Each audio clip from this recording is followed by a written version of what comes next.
Apologies for that, ladies and gentlemen. Welcome back to Rockingham. Give it a moment for everybody to come back into the stream. Again, big apologies for what just happened. Still not really sure what went on, but nonetheless, we are back, and we'll go ahead and get focused on our race leader. That's going to be the number 3 of Jared Mogard. Currently working his way through some lap traffic. You see him lapping the 29 of Matthew Welsenbach. Looks like we have a short green flag run mounting so far, guys. And Robert White also gets lapped there as Joe Burchett is actually trying to pursue that number 3. Brendan, while we were away, what did you see? Zach Lindgren right behind him working around the 89 Spence Thompson, his teammate. He got right up to Joe Burchett right before they started working through some lap traffic here. So Zach's on a mission right now. It definitely seems like he's got the truck to get up there.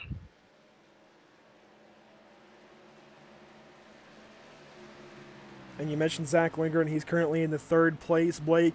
We talked about his success just last Thursday here in the truck. So obviously he's got something figured out here. When asked about how he does it here at Rockingham, he said he doesn't really know. So I don't think we'll get any, I guess, good tips out of him, or hints maybe of how to race here at Rockingham in the NASCAR trucks. But we can certainly talk to him when we get the chance.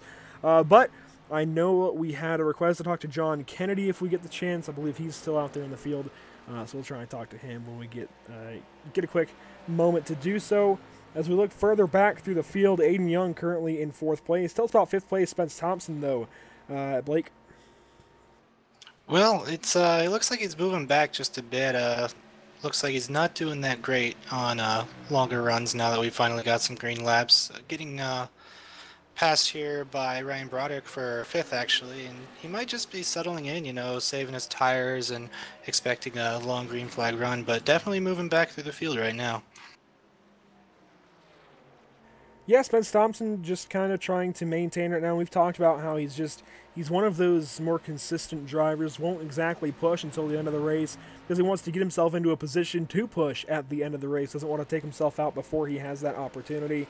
So Spence Thompson just treating this as a long race like it is and doing a pretty good job so far. Brendan, further back, do we see any big stories developing in the race? Let's cruise on through the field here. 8 of Jimmy McKee getting passed by, that'd be the 59 of David Levine there. He's gonna be battling with the 4 of Jackson Allen as well now. And Jimmy McKee is brand new to this series, so I'm glad that you brought him up. He hasn't been running in the Truck Series. He's been running in the Cup Series on Tuesday nights. He was recently accepted and given a ride here in the Monday night SimSpec Championship Series. Really cool to see him doing well so far in his first start. 11th place, not bad. Does have a little bit of work, but I think he has one of the better trucks out there. Just has to figure out exactly what he can and cannot do with it. He's not doing too bad so far racing with Jackson Allen. Jackson does seem to have a pretty decent truck. He'll go right by on the top side, actually. Not something you usually see at Rockingham, but hey, Jackson Allen making it work in the 4 truck. Further back, we talked about Ryan Daniels a lot already. What are you seeing with the 71 here, Blake? Well, it looks like he's just maintaining, he, let's see where I can find him here. Yeah, he started 15th. He's currently in 14th, so he hasn't really moved around a lot. Just looks like he's settling in. Not a whole lot of guys running around him. Just running his own race, making the laps, and probably looking to be there towards the end. But for now, he's just maintaining. And that's what you have to do at a place like Rockingham Speedway. This old place has a lot of character. This track is very, very bumpy, very, very slick. It's an aged surface, and unfortunately, it's not in use anymore, but iRacing did, thankfully, preserve this place for years and years to come. Really cool to see this place still get used on iRacing, and I love that the NMNTS still has so much love for this track because it gives us an opportunity to call races from the historic Rockingham Speedway. We had the Super Series race last night. No issue there. Unfortunately, for some reason, it seems like we always have our issues on Monday and Tuesday nights, the big series, if you will, Brendan. But yeah, hopefully we can settle in for the rest of the race, have no issue. As I look further back through the field, Brendan, what are you seeing maybe around the 20th position area? Right now for 20th will be Clayton Kurtz. Actually, a big wreck right ahead of him. I think that was 27, it looks like 27 at Trevor Trevor Harmon. Harmon. Yeah, actually able to get it back down. I don't think anybody tagged him there. And this guy has a brand new paint scheme on that truck. Still the same team. Other than that, it's a brand new ride pretty much. The number 27 has some new sponsors on the truck. You can see Wall Crusher Media, the Outer Middle Show as well. That's a Twitch streamer, I do believe, if I'm not mistaken. So good to see him getting some new support. We won't go into the deal with Flip Switch Gaming. That is what it is. That was the sponsor of the truck. They're not there. We will see them, I believe, still on the rest of the Riot machines. So yeah, it's not too big of a deal, I don't think, but he is going to have some new looks here coming up in the future. Trevor Harmon will go back and get a replay on what happened to him. Actually, just lost him now, but we'll try and see what goes on. And actually, he was on the bottom side of the racetrack. It looks like he might have gotten loose and then just spun it and held on to it. Yeah, that's exactly what happened. And actually, on trying to correct it, he came back up the track about halfway, and guys had to dash to avoid him. So that could have been a lot worse than it was. But good on him for holding the brake. But that's just a scary situation for everyone coming out of 4 right there, especially when everyone's loose off the corner to begin with. But everybody did a great job of missing him. And Brendan, we just had some pit stops on the racetrack. Who got out first? Out first looks like it's gonna be Jared Mogard. Then it'll be the 85 Zach Lindgren, Mark Broderick. I think they both beat Joe Pritchett. Well, it looks like they did. So Joe Pritchett will be 4th then. Coming out. We'll have Aiden Young behind him. That'll be the top 5 on the way out.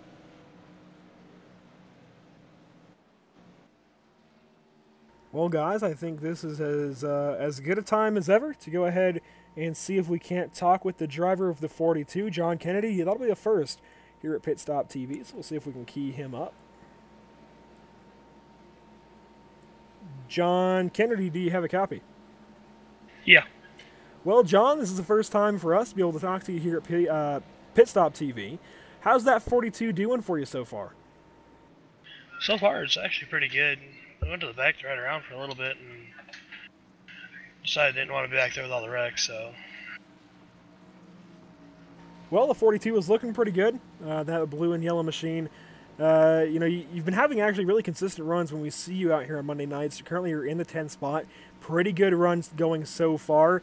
Do you think you have it in that truck to go out there and get a top 10 of the Maxed Out Motorsports machine? I'd say so for a top 10. I'd really like top 5. Well, sounds good, man. Do you have anyone to shout out before we go back to the green flag? All my teammates over at Maxed Out Motorsports and Jared Mogard for all his help. All right, sounds good. We'll hopefully talk with you later on. Thanks. And ladies and gentlemen, that was John Kennedy in the 42 truck. Sounds like he's kept it pretty short, sweet, and to the point. I know we had a request to talk to him a little while ago, so I wanted to go ahead and make good on that. I do notice a certain number 51 truck up into the top 10. First time we've really seen him make any big advancement towards the front. Obviously, we were gone for a little bit, but we came right back. And Bradley Wilson in a new ride out there. SimSpec PC towers on the door. It's looking pretty good for him so far in 8th place. I know he got there by virtue of the pit stops, but definitely the 51 of Bradley Wilson. Look like he might have a machine here on this restart. But up to the front, Jared Mogard is still our leader. And this guy has led a ton of laps so far. Let's see if I can actually find out how many he's led. Let's see, hopefully this one should show us. Looks like he's led 46 of 47 laps. So he's definitely doing something right here in the number 3 truck. And as we come back to the green, a couple of noble drivers right behind him. Zach Lindgren, Mark Broderick. He gets right back to it. Jared Mogard pulls away. Mark Broderick is actually going to edge to the bottom side of Zach Lindgren and possibly make a charge for second here on the restart, Brendan. Yeah, he's going to try it there. Joe Pritchett electing to go down low now after the line. He's going to keep him tight there. Mark Broderick's going to force him up high a little bit. Nothing crazy there. Broderick holding off the position. Aiden Young now going to have an opportunity on the 83 of Joe Pritchett. He's going to go on the inside. Not quite there yet, though. Chet working on the outside of Broderick. Broderick can't throw the block this time by. 85 is Zach Wingergo really starting to pull away now that Pritchett and Broderick are running it out.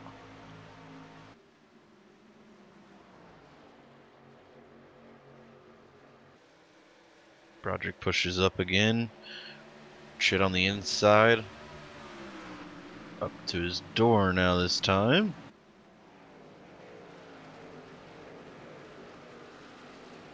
He's going to get him cleared coming off. Slides up.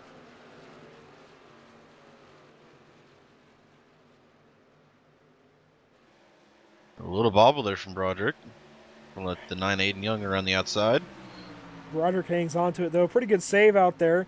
And Brennan, it looks like the 32 has some speed, but just cannot hang on to the position right now. Maybe not quite a top position, actually. Yeah, he gets the wall there. Good job by Kelsey Rogers to not make that any worse. Brandon, I'm not sure how much track time you got with the trucks here, but what do you think this guy could do maybe to fix that truck, get it running good for him? Rockingham's kind of an interesting one. You kind of have to back it down way more than you think you'd have to before you really think you're there quite at the corner. I'd say it's kind of like an enlarged form of Myrtle Beach, where you know the braking zone-ish, kind of like a lift zone here almost, is really far extended from the corners. So maybe just backing it up a little bit. One thing I was noticing while he was battling out with Pritchett there was that he's pushing up pretty hard, like he was diving in there a little too hot. So maybe give that a shot for a little while here. And that's what's tricky with the... Oh, sorry, Andrew. Oh, no, go ahead, Blake. Well, that's what's tricky about driving a track this small. You know, there's a lot of different driving styles. You know, you got the guys that are having that early off the gas and just running into the corner, but then you got the guys that are running it hard and hard on the brake, and you know, when they're running behind each other like that, you know, contact can happen. So it's going to be tricky for these guys to learn everyone's entry points and run around this tight track as fast and loose as it is. Yeah, and it is very loose and it's very fast, so that's a good point for you to bring up there, Blake. Everything happens really quickly here. You're running in upwards of, as you can see, into the corner, over 140, almost 150 miles an hour down into turn 1, and as much of the same into turn 3. You're running pretty fast here. Everything happens in an instant. There's really no time to react if something happens ahead of you, unless it's, you know, I guess from Mark Broderick up to Spence Thompson, you can see the green truck up ahead of him, a couple of trucks up. If Jackson Allen had an issue right now, Mark Broderick pretty much has no reaction time. Yeah, almost 160 miles an hour that time into 1 for the 32. It happens so quickly, and then unloading out of the banking here, coming out of turn 2 especially, is where you'll see these guys get loose. I think Mark Broderick had a bit of a bobble that time out of turn number 2, and you can see these guys, they don't have the truck handling their way right now. And getting down to the apron I don't think is going to help Mark Broderick at all, but he is definitely trying to wheel that thing.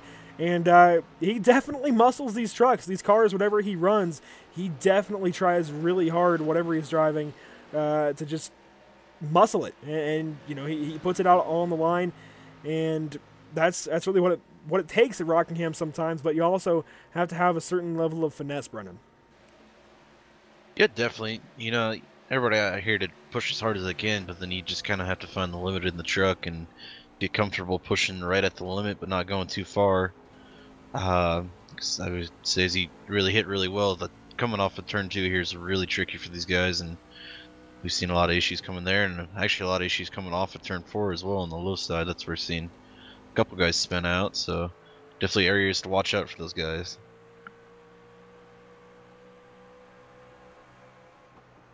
And right now he's trying to chase down the 4 truck of Jackson Allen. Haven't really talked much about him.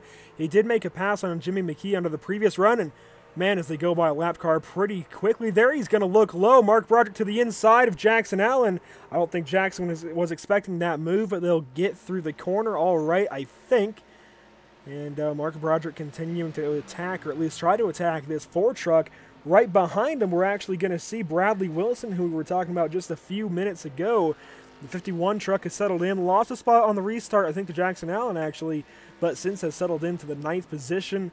And further back, we have John Kennedy, Craig Lerman, Terry Mason currently in 12th. He's running a throwback to his 2017 campaign in the series, and yeah, I mean it's pretty cool to see him embracing last season as far as his successes, I guess, if you will. And he's had a bit of a run, or a tough run, sorry, a bit of a tough run here in 2018, no matter the series. But I think he's starting to find himself again as he gets loose out of 2, hangs on to the truck. That's the kind of driving that you see have to take place here at Rockingham. You have to hang it out there and get loose a little bit in order to be fast.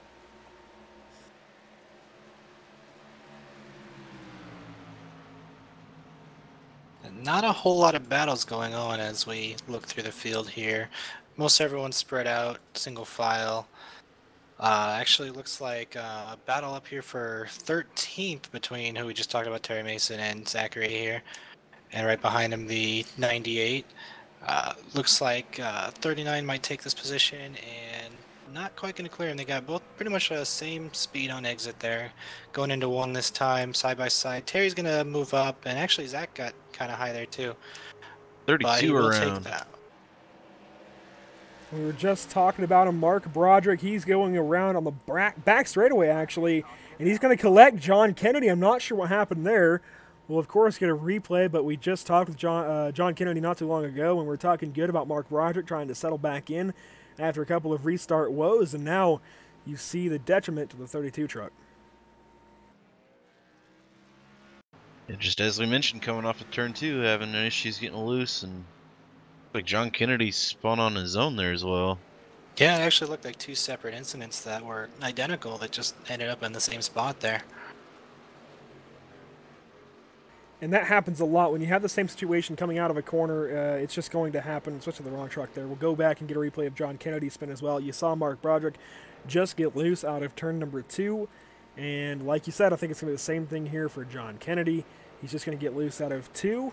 And we'll see that truck pitch right around. There's no way for him to save it. So 2 drivers having the same issue. And I think John, well, he almost kept it out of the 32. Ended up spinning right into the left front of Mark Broderick. That's really going to hurt the 32, actually. I think he was doing fine before then, but now Mark Broderick going to have to deal with that front end damage as well.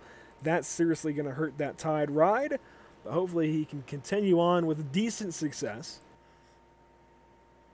as I believe he's actually going to wait on the wave around. No, actually, he's probably a lap down now after that spin, so I think he's having to wait 1 lap before he comes into pit. Get services to that truck, but who do you guys see out there that we might be able to key up for an interview?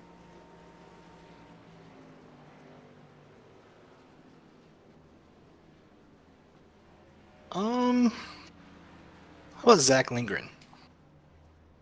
I think that's as good a name as any, so we'll go ahead and see if we can key up the driver of the 85.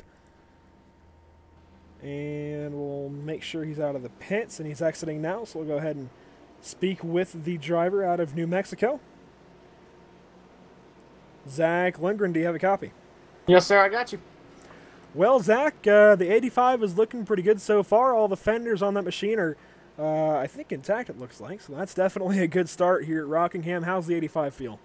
Now, first off, I just want to apologize to the one of PJ Popham. There was a checkup in front of him, and he checked up, and I caught it just a little bit too late and got into the back of him. I know I was part of ruining his night, so I just want to shout out to everyone that worked on the one car and PJ himself for getting into him. But so far, we're having a pretty good race. Just Jared's the class of the field right now. I'm trying to figure out what he's doing, what line he's running. He's running a really awkward line compared to what I ran on Thursday, so I'm trying to experiment here a little bit. So far, just Jared is just kicking all of our butts. But so far, our 5-star drafting machine is keeping up with him as of right now, and we're not doing too shabby. Yeah, not too shabby at all. I mean, the 85 is currently running second place, actually, after the pit stop, so doing pretty good. Do you think you might be able to get up there and maybe beat the hashtag washed up sim racer, as he says in the back of his truck? Well, like I said, he's running a really good line. He's really experimenting with a lot of the track. I've seen him run through the middle and on the bottom in 3 and 4, and he's just fast wherever he goes. So I need to figure out something here. I think I'm just driving in a little bit too hard and trying to catch up to him and driving it just a little bit too hard. I think that's where I'm losing time. But right now, I just need to watch what he's doing, try to mimic him, maybe try something a little different, try to pick up time on him. But right now, I've got nothing for him. He's He really is the class of the field. He really knows how to wheel around one of these tracks. He's shown it before in previous races, so right now it's just something to pick up from him. Well, real quickly before we go back green, Brennan, do you have anything for the driver of the 85? Not really too much about it. Really putting on a really good show out there so far. Hopefully you get something worked out for Jared Mogard there and see maybe grab the lead here. Yeah, hopefully, buddy. Well, Zach, thanks for your time. We'll get you moved back down to your teammates. Awesome. Thank you, bud. And that was Zach Lindgren, the driver of the 85 truck, doing pretty good so far in second position for this restart. You've also got Aiden Young, Kelsey Rogers, Craig Lerman, and it looks like Zachary Kreiser joining him on the top side. On the bottom, we'll have Jared Mogard, Joe Perchette, and more. Looks like Spence Thompson, Jackson Allen, and Bradley Wilson. So good company up in the top 10 right now as Jared Mogard gets ready to restart this race out of turn 4. He gets to go when he wants. Once the pace car dips down into the pit lane, and he will launch pretty early. Jared Mogard getting a pretty quick start to this race. And that's now through 70 laps. This actually should be the stage break here in just a moment as we complete this lap. Unless it was just observed. I believe it'll be 75, or am I wrong on that? The information I received was 70, so that may have gone as the stage break there. We'll find out here though at the lap, at the marker here. No, I think that may have been then. All right, so Jared Mogard, your stage winner. We'll try and make sure to talk to him at the end, or at whatever caution we get now. Didn't exactly know that the stage was ending right there, so that's our bad.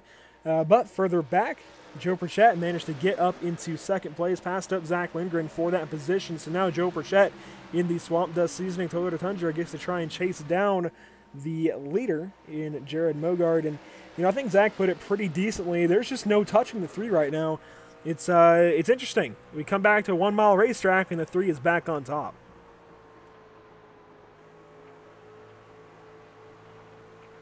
Yeah, definitely. He's really, you know, got it back together. We saw obviously a tough break for him at the beginning of the year here, not really getting too many starts there. Actually missed quite a few races before he could get a start, and then he got the start and he won the race. So, and another short track. So definitely he's got what it takes here, and overall I think when he makes the show, he's a pretty good truck. Yeah, the Swamp Dust Seasoning Toyota Tundra right now looking pretty good. He's trying to chase down the 3 truck. Hasn't quite made up a whole lot of ground on him just yet, but it looks like on entry of the corner, the 3 is actually, the 83 is actually a little bit better. And he seems to dig on Jared Mogard just a little bit, but then the 3 gets the jump on him out of the corner. And so it's just something you got to balance, really, when you come to a track like this. Do you want the corner entry or the corner exit? Right now, Joe Perchette has a great truck on corner entry, not so great on a corner exit, and I think that's why Zach Lindgren is actually hanging with him. Zach is generally just one of those more complacent drivers. He'll get aggressive if he needs to, but he tries to just sit back and take this very analytically, very intelligently, and I think right now you're seeing that, where he's actually better through center of the corner and even getting a run off. And actually, Joe Perchette hits the wall pretty hard. He's going to lose a lot of spots.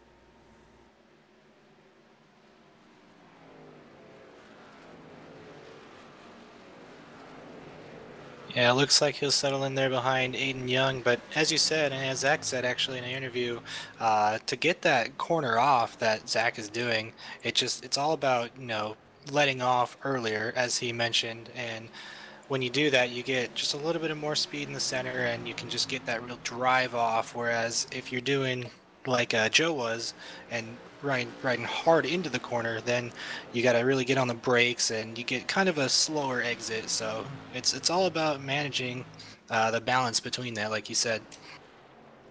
Yeah, and Joe Perchette now is going to lose some positions. He falls back behind the 89 of Spence Thompson. He is now going to ride in the 5th position, but he only has about a 1/10 of a second over the 4 truck of Jackson Allen.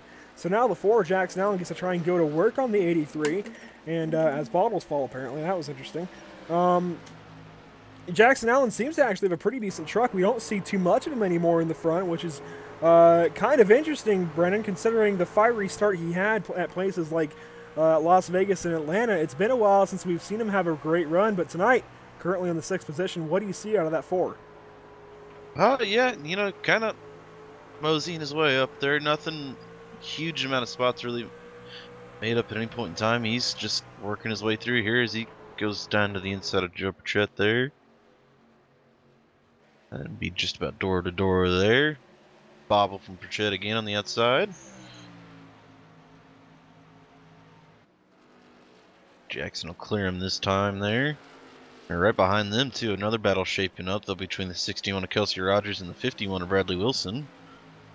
I've been watching Bradley the last couple of laps. He's just about on edge. That truck looks like at any second it's ready to go around. Much yaw angle as he has in it going through the corners. Yeah, Bradley Wilson just hanging it all out there like you have to at Rockingham. We've been talking about it all night long, but it's working out for him so far. He's actually running a little bit higher through the corners than most of these guys. Then kind of bringing... right at him the 4 round. On his lid, 51 is going to end up collecting him. And that was huge. Jackson Allen, you saw go over on his roof. That was a big one. I think Bradley got a good break there. I think he net coated through him. Much damage to him, but the 4 with a big hit there. I think the 83 Joe Burchett involved in that one as well. Yeah, Burchett ended up on his roof as well there. And you saw Jackson Allen just got loose out of turn number 2, overcorrected, hit the outside wall, and Joe Burchett had nowhere to go. We're going to go to one of our blimp cams here for a couple more replays of that incident, and actually switch drivers on me here, but we'll try and get a view of this. Jackson Allen was doing pretty decently. We were talking about him a lot, praising him for his good run and going, and then this happens, and you can see it out of turn 2, just gets loose, overcorrects, and nowhere for Burchett to go. He ends up hitting the inside wall and going over, as you mentioned, Blake. What a nasty wreck, but I think we're going to have to go ahead and get an onboard of this one. That was crazy.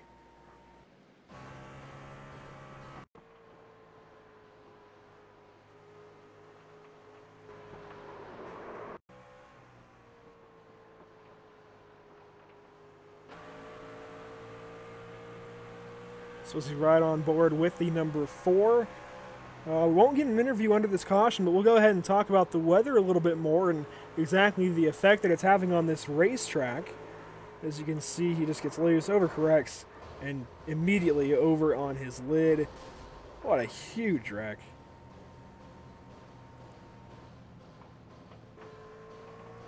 And that just goes to show, you know, he was running up there in the top 10, top 5, and even the guys up there are getting loose off, making mistakes. That's just how crazy this track is today. Yeah, for sure. And it looks like the 4 will pretty much be done for the night. Not sure exactly what he'll be able to do from here, but back up to the front, Sawyer Ott is actually going to get a lap led. He's one of the No Bull 5 drivers. So it's good to see him putting his name out there, getting the 49 in the lead. If not, you know, for the rest of this race, at least for a moment, getting a lap led, getting some bonus points in that 49. But, you know, let's talk about the weather real quick, guys. And Brennan, I normally always default to you. How's it looking for the temperature out there in Rockingham? Oh, we hit on it a little earlier. Track temp tonight, or the ambient temperature, excuse me, we'll start there, is 75 degrees tonight. That's going to bring the track temp up to 105 since we have just partly cloudy weather. There's a lot of sun out, though, for partly cloudy, I'd say. Wind's not really much of a factor, only 7 miles an hour tonight, and humidity right about where we've seen it, it's at 56%. And so how has this kind of played into the race tonight? Unfortunately, it's showing the wrong amount of cautions there. Sorry for that. I believe we've had much more than 3 cautions tonight. It's just being a bit of a stickler, the taker. But anyways, you know, guys, what's that doing as rubber gets laid down on the track, and the track already was pretty rubbered up from the race last night. As the Hoosier and Goodyear rubber mixes, what's this doing to the track, Brennan?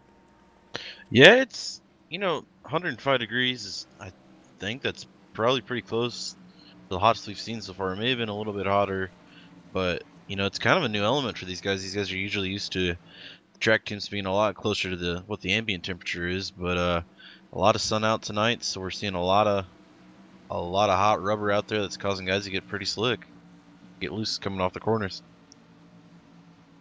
Yeah, this isn't really normal for them to have such loose race trucks. at a track like this. Normally, these trucks are pretty tight. They're just so heavy and they have so much downforce via the rear spoiler. They're normally relatively planted, but this year, these trucks have just been so much looser, and it's coming into effect tonight as rubber gets put down on the racetrack. But Sawyer is your leader at the restart. We'll see as he brings us to the green flag. He's going to go ahead and wait a little bit, then launch and get going. Jared Mogard, Bradley Wilson keep right with him. Not the greatest advantage for Sawyer on this restart, Blake. Yeah, he's actually going to come up here a little bit right in front of Bradley. Looks like getting himself up there. His tires aren't really doing what he wants to do. But ducking to his inside here is Jared Mogard. He's going to take back the lead on his inside here if he can get it done this time. Right behind him, Zach Lindgren just right on his bumper. Going to follow him through here into second. And both of them are going to get clear this time. Zach's actually going to dip to the inside here. See if, it gets inside, just barely nicks him, I think. But everything is fine. They're going to get back lined up. Right behind them, looks like Spence Thompson's going to dip to the inside of Sawyer too. So definitely his strategy, staying out to lead a lap. Oh, we got a caution. And a caution out in the back. Do you guys have a visual on it? 43. Yeah, the 32 around it was good. Looks Catching like the aftermath, yeah. Yeah, this is going to be a big one, it looks like. Not sure what happened, but obviously that's what the replay tool is for. It looks like it actually starts with Craig Lerman and Terry Mason down the back straightaway. So we'll see what happens here to the 43 truck. Craig Lerman on the outside there in the red 43. It's like Terry just gets his inside, and Craig didn't give him enough room. Terry came up. Can't really tell exactly who's at fault with that.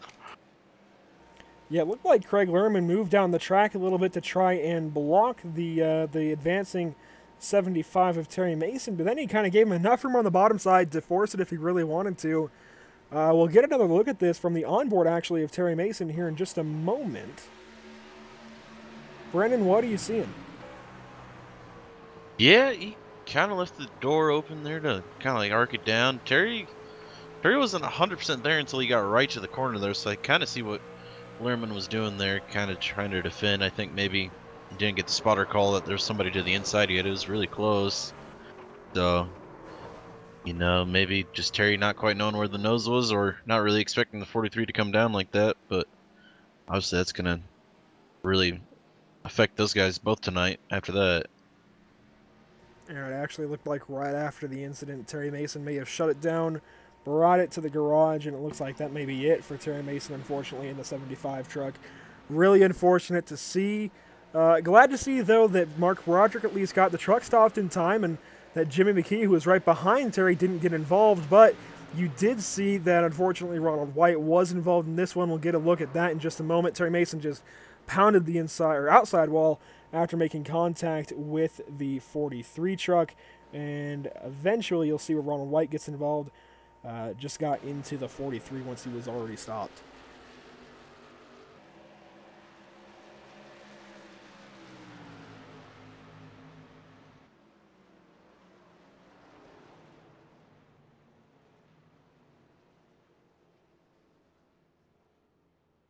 So it was actually a pretty big hit for Ronald White. Just got on the brakes. Maybe could have pulled it left or right and tried to get by him. But either way, he was in a pretty bad spot to begin with, middle of the track, and that's where the truck ahead of him stopped on the track was. So just a bad spot for Ronald White. But thankfully, they both continue on, albeit with some damage. But back up to the front, Jared Mogard is your new race leader. He's led most of the night. Did end up losing the lead for a short amount of time, though, so Sawyer Ott got his name out there, but Zach Lindgren got right back on it. He's now back behind the 3 truck. Won't get a chance to talk to him under this caution. Took a little bit longer on the replay, but once we talk to him, whenever we have the next chance, if you have any suggestions out there in the chat, go ahead and let us know, and we'll try and honor those suggestions. Ricky Martinez asking if any NASCAR drivers are racing tonight. Well, we'll actually go ahead and talk about one of them. Blake, I'm not sure if you know the situation, but Brennan, I know you do. David Levine definitely raced for quite a while back in his early racing career. It's kind of slowed down recently, though, as he's a real estate agent now. But anyways, David Levine is a past ARCA driver, finished 5th in the ARCA Remax Series standings in 2015, and raced in IMSA with guys like Austin Cindric and more. Not necessarily a big career, but he's definitely a guy with a lot of past experience that's in the field, and we all kind of look up to him for various things sometimes when we need some advice on what we're doing wrong. So David Levine, one of the guys to look to. He's had a bit of a rough night so far in 11th position, but coming to the restart, Brendan, it is your call. Alrighty, well, Jared Mogart again with another restart tonight. We're gonna wait for the pace car, excuse me, I about called it the pit car there. Pace car does pull in though. Mogart's sitting a little longer than he normally does. Good restart though. The 49 just wanted right around the 85 there. The 89 is Spence Thompson going to work on the inside now. 49 have to fall back. That's Sawyer out. He's actually going to let Aiden Young get down to the inside of him as well. Mogart with another really good restart. I have an opportunity to start pulling away here. Those the 85 and the 89 are going to go to battle. 89 is going to cross over on the 85 there. Lingering going to try on the inside this time. Almost an asphalt slider there he came out of Spence the last corner there. Aiden Young now right behind him. Mogart just on a mission though. He's pulling away. Aiden Young doing a great job right now, up to the 4th position. We haven't seen a lot of him this season, but he finally procured a charter in this series. Has been making the races ever since. Had some trouble at the start of the season with making the races on time, but since then, now that he has a charter, making the races guaranteed from here on out, it looks like. And he's going to go to the inside of Spence Thompson. Blake, what are you seeing out of the 9 that you like? He's just been hanging in there. We haven't really talked about it too much. He's been just outside the top 5 all night. I think he's just been slowly making his way up to the front. He is on the inside here. It looks like he'll clear him into 1 here. Slides up just a little bit in front of him, but he is going to complete that pass. See if Spence can work back here into 3. Doesn't look like he's got a whole lot for him. So Aiden will take that spot into 3rd. And Aiden is doing a pretty good job. I just mentioned he was into 4th. Now he's into 3rd, as he's going to have to battle an advancing Spence Thompson, trying to reclaim his 3rd position. But Aiden Young, I think, actually has a better corner entry, even on the top side. We'll have to see how he does on exit. No, he has to back out of it. So Aiden Young goes back to 4th. Here comes Kelsey Rogers. Brennan, what are you seeing out of the 61? He's going to try down on the inside here. Aiden Young, he wants by. A little tight coming off. Has to back out of it to keep from getting into him. Kelsey's been there. He's had a truck, I think, all night, really. That's, been top five worthy. He just got to get back into it here. Had to back out of it, as I mentioned. So let him get back up to the pace. I think he's definitely got something for both Spence and Aiden Young there, though. Yeah, the 61 is looking good so far. I know he likes his Ricky Bobby paint scheme, but we'll see if that changes at all next week as we go. Actually, no, next week is off, so that's actually a good point to bring up. Next week, you will not see NMNTS SimSpec Championship Series action. You will actually see NMNTS BA Graphics Cup Series action from Texas Motor Speedway on Tuesday night. So we have an off week, or an off night tomorrow night. Then we got to wait an entire week until we get back to the Cup Series at the Texas Motor Speedway. So it's going to be a little bit before we go back racing, but it's going to be a nice little off week for us up in the booth, and the drivers as well, as they get to settle in and get ready for some short tracks right after Texas. We'll be going to places like the infamous Bristol Motor Speedway, one of the most historic tracks on the circuit. Places like Myrtle Beach as well, a very historic track there in South Carolina. Not really known for big NASCAR races, but definitely one of the best short track venues in the country. And all that and more you'll be able to catch here on Pit Stop TV. Right now, though, David Levine actually worked his way up on that restart to the 7th position. Anthony Colantuano in tow, Zachary Kreiser as well. What are we seeing from this battle, Blake? Well, these guys are just trucking along through the field here. It looks like they're just running single file, just trying to make their way up here, running easy lines, working on the 51 of Bradley Wilson. But it looks like Bradley's got a little bit of a faster truck ahead of him for now. He does go up into the top a little bit on exit.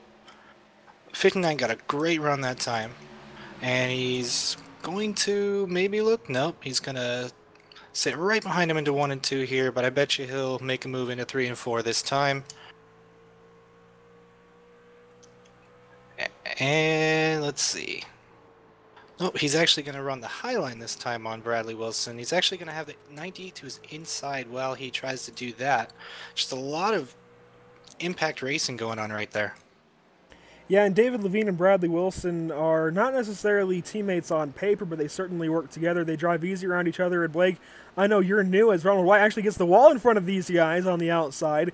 I know you're new, so we'll excuse that, of course. You don't necessarily know the situation, but David Levine, Bradley Wilson, probably working together in that regard. Don't want to race each other too hard, don't want to tear these trucks up. But Anthony Colantuono, he didn't get the memo. He's not a part of that little deal, so he's going to go right to work on David Levine's number 59 and try and dig on the bottom side. Looks like he completes the pass that time out of turn 2. It's lap 104 of 175. Brennan, who do you think will get the second stage win if his name isn't Jared Mogard? The only guy I think really that's in contention right now is Zach Lindgren. Spencer Aiden's still really battling it out there for the third position. Kelsey Rogers right in tow, but you look at the gap even to Zach, it's a mile for here. Zach's got the best shot, and he's even got a while to work at it to get past Mogard. Yeah, we'll actually go to the onboard on the number 85, and you can see that little dot way out ahead of him. That's Jared Mogard in the 3, so it's certainly a pretty big gap. Not what... Oh, actually, caution right ahead of these guys. It's a big one, too. Ronald White involved.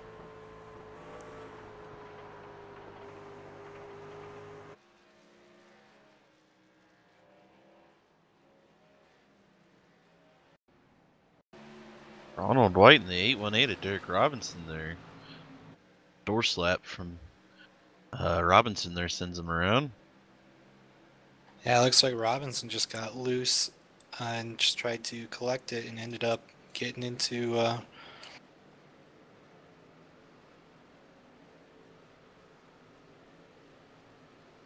and that's a really hard hit for the number 99 of Ronald White. He goes around, takes even more damage after getting into Craig Lehrman on the previous incident. And that 99 not looking too good at this point. The U.S. Army Chevrolet is all sorts of beat up. We'll take this moment, though, to go ahead and get a talk with our leader. He did win stage number 1. We'll wait till he completes these pit stops, but actually, guys, how about you walk us through this these pit stops here, Brennan? Yeah, we see everybody just about on the lead lap pulling it in here. I'll watch here from pit lane exit here. He's getting ready to pull into his box here. So does the 85. Away they go with service.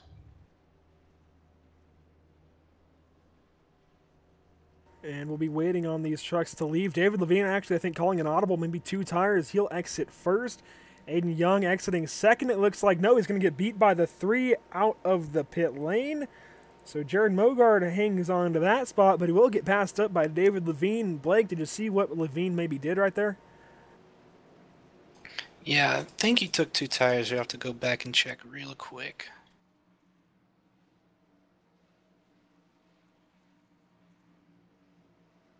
I'm actually not seeing any tires at all. I think he just got gas. So a big audible call for the 59, but this will give us a chance to talk to Jared Mogard. Jared, do you have a copy? Yeah, what's up? Well, Jared, we didn't get word that the stage was ending right away, but we found out that you were the winner of stage number 1. How does that make you feel on the number 3 truck? Pretty good there. Just kind of still coming through it. So the last 15 laps or so of that first run, we finally figured out the little bit that we were missing. So we feel pretty good right now. And you're looking pretty good, too, in that number 3. You've led a lot of laps so far tonight. We'll even get that on the broadcast real quick. 103 of 109 laps. We do have a new leader, it looks like, on this restart. What do you think about the audible from the 59? Yeah, he stayed out at 0-0, stayed out on old tires, so just gotta be careful here in the start. He was probably gonna slide up here, so we'll probably just drive underneath him like we did when the 49 that stayed out. Well, sounds good. Brendan, Blake, do you guys have anything for our leader? Not really too much, but just keep at her. You've really been putting on quite the show. Really walking away from the field. Just keep at it, and won't be too long here. I think he got a really good shot at victory lane tonight. Yeah, you got to keep an eye on that 85. He's been hanging right with us there, so it's going to be a good one to the end for sure. Sounds good, Jared. Thanks for your time. Maybe we'll be talking to you later on, possibly as the race winner once again. Sounds good. Appreciate it, guys. And again, that was Jared Mogard in the number 3. Thank you to him for his time. And, well, guys, we have a bit of a different complexion on this restart. David Levine calling an audible to come out second place. And I think he wanted to come out first, but Gordon Larson Jr. will take over that position. He's going to restart first. I don't think he fit it at all, like Jared mentioned. So this will be an interesting one.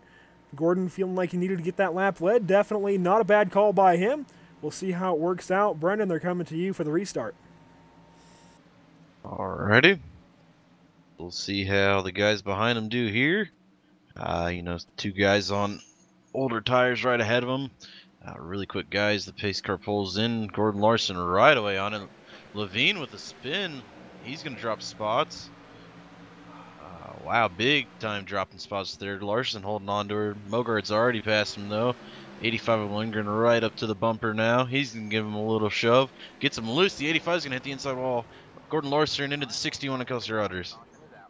Oh, it's a huge wreck. Big Multiple wreck, cars yeah. involved. Big wreck. Still, guys reckon 98 to 13, 51 involved.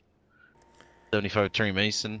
A ton of trucks involved in this one, and I can tell you that there will be a lot of hotheads after that incident there.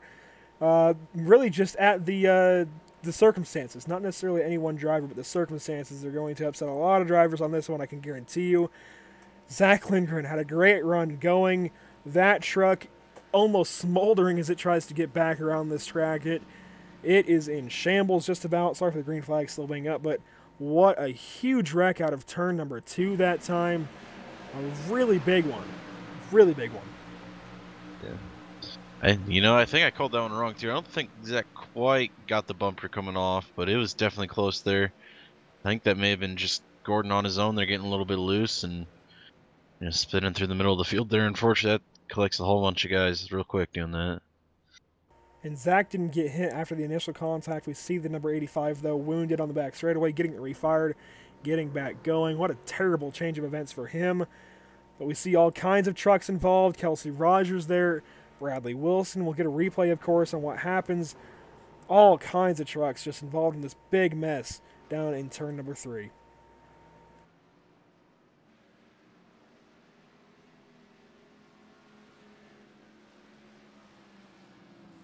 And that's just what will happen at a small track like this when you're on old tires falling through the field. Everyone is just that much faster than you, catches you that quick, and sometimes you're even getting yourself loose, and just that many trucks just get piled up that easily. It's really unfortunate. And it's going to be hard for us to cover all the trucks that got wadded up in this one. I see Terry Mason get some damage, Robbie Buckner, Joseph Andujar, Kelsey Rogers, Bradley Wilson. I think Sawyer Ott went around. All kinds of trucks in this one. What a mess.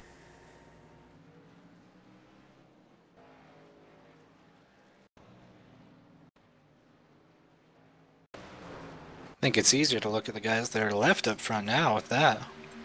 Yeah, even Spence Thompson, who comes out of this in 3rd place, has a lot of front-end damage. We'll try and get to talk to a driver in the next caution. After this one, I mean, this is just so big, we have to cover all the different angles of this before they go back green. All kinds of trucks.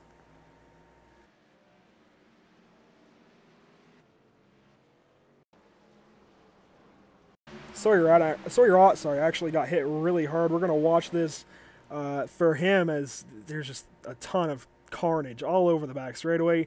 Oh, Jared with Sean, Anthony Colantuono both got a ton of damage. They're both going to pretty much be done probably for the night. Just heartbreak for all of these guys.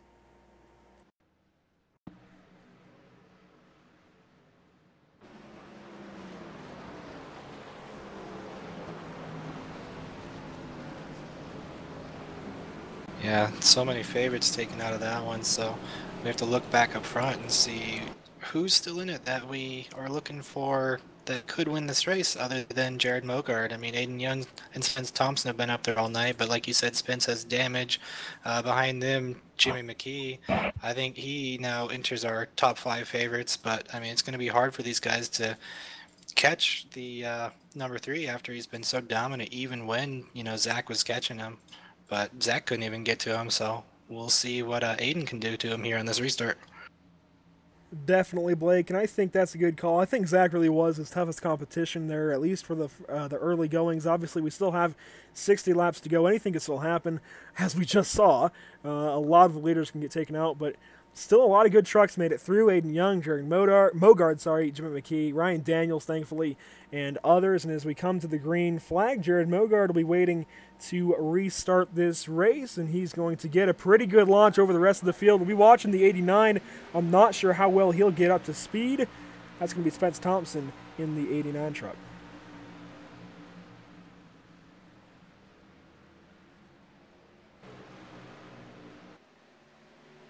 He's actually doing all right so far, but you can see the field has been pretty much decimated out here. Still a lot of good trucks in the field, though. Ryan Daniels, again, as we mentioned, got up to the front via this caution, so even if he wasn't having the greatest run before, he's definitely got a decent truck now. And up towards the front of the field, you see Jimmy McKee scrambling for some positions there as well. John Kennedy enters this battle now, enters these talks. Blake Falone even. So a lot of good drivers now that maybe have been mired back most of the night entering this discussion for the first time.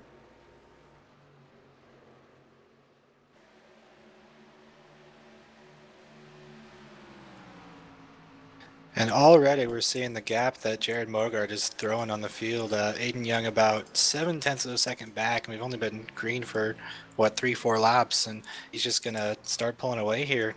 Aiden holding off Spence Thompson about 3/10 back there, and then it's another 0.7 back to Zachary Chrysler and Jimmy McKee. So it's just really clear to see the difference between the top 5 now that that accident has occurred.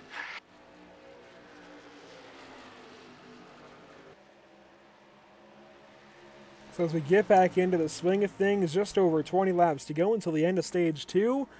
Brendan, do you think this all but locks up the race for Mogard as long as nothing happens to that 3 truck?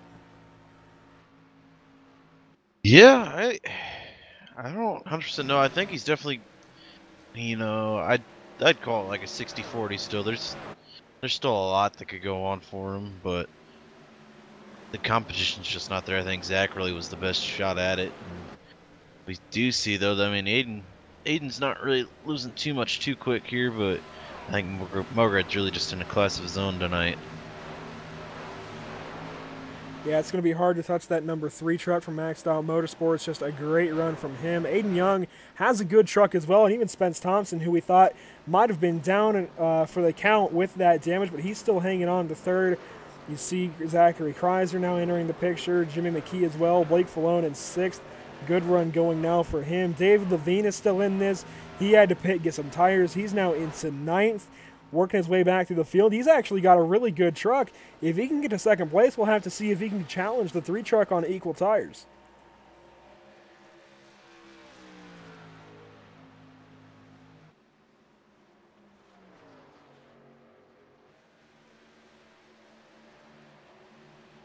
And actually, as I was just praising the 59, he gets loose out of turn number 4, washes up into the 42 a little bit.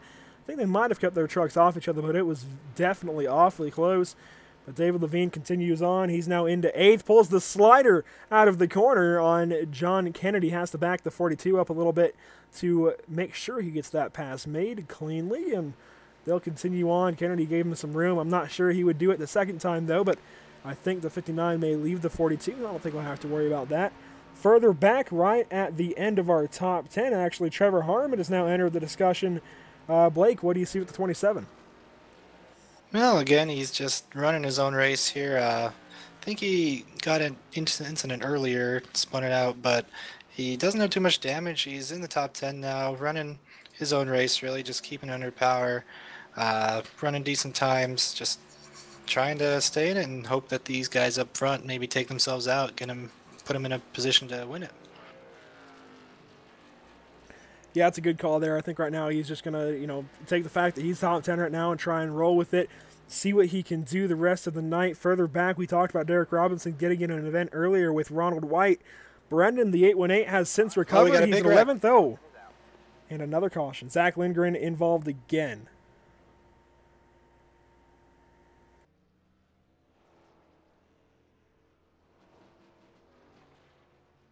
77 with some connection issues, bouncing off the wall, just wrong place. Actually, not even bounce connection issues. It just drove up the track and hit the wall there. Zach, wrong place, wrong time. Unfortunately, gets collected in that one. 75 involved again. Hate to see that from him as well. The 43 Craig Lerman involved again. A lot of guys that already been in some stuff, collecting some more damage, unfortunately. And a bad night getting worse for those guys. Just looked like the 77 got loose at it too. Kind of had it collected, but then somehow just didn't have it quite all the way back down the backstretch and just turned it right into the wall, right in front of those guys. Just nowhere to go. Robbie Buckner also gets a ton of damage. Craig Lerman, Terry Mason. Really rough night for these guys back here. I think David Heisel might have even collected the wall. And the first time that we're talking about Kenny Janssen, it's not in a good light, unfortunately.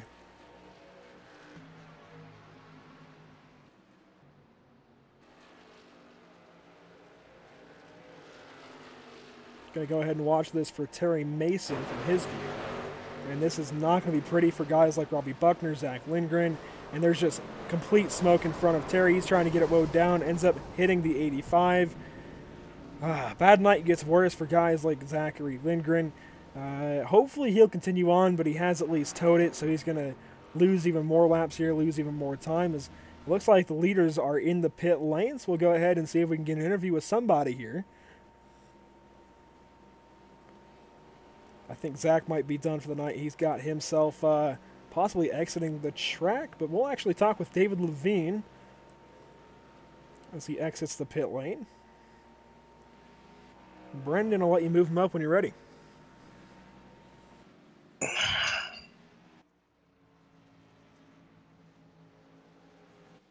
there, David. You got a copy of this? Loud and clear, boys. Alrighty, buddy. Well, some interesting strategy calls there. Got you all the way to the front row there. Didn't quite work out on the restart. What kind of happened there for you? Well, you know, it wasn't actually strategy call last time. I had somebody kind of cheating over a little bit, and I couldn't see my pit box, so I just decided to drive on through it. But we're gonna give two tires a shot right here and see how it works out. Definitely. Well, we've been mentioning it a little bit. Kind of, a mid-packer a little bit forward. You're starting to make some ground up. You finally get something figured out here at Rockingham, or you're just getting a good feel for the truck now that the track's kind of changing a little bit? I think I've pretty much figured it out.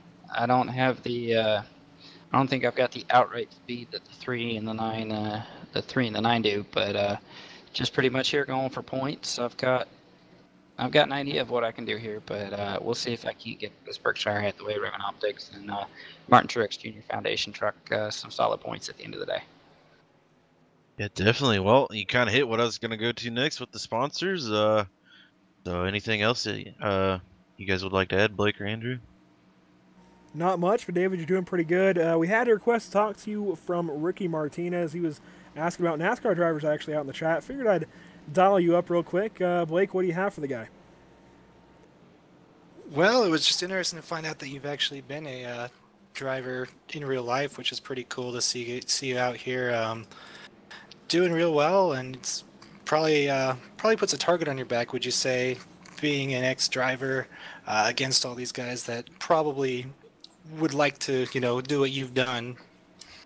Yeah, it's a little bit of here and there, I think some people definitely kind of go for it, and they like to say they've done it. But one truck race and a couple ARCA races. I don't know if I'd call myself big time yet. But Ricky, shout out to you. I see you out there. I think we're getting ready to go back green here. But thanks for checking in, guys, and hopefully we'll be talking to you guys post-race. That we are, and we'll let you get back down to your office. Best of luck. Thank you, buddy. Bye. That was David Levine in the 59. We'll see what he can do here on this restart as he gets ready to go toe-to-toe with Jared Mogard. And Jared Mogard waits. Now he launches. Big green flag start for him. Aiden Young in third place. Not going to be able to get to the inside of the 59. We'll see how he can get by David Levine, if at all. The 59 was actually looking good on that last run for a little while, so we'll see what he can do. Not too many laps at the end of the stage. Now Aiden Young to the bottom.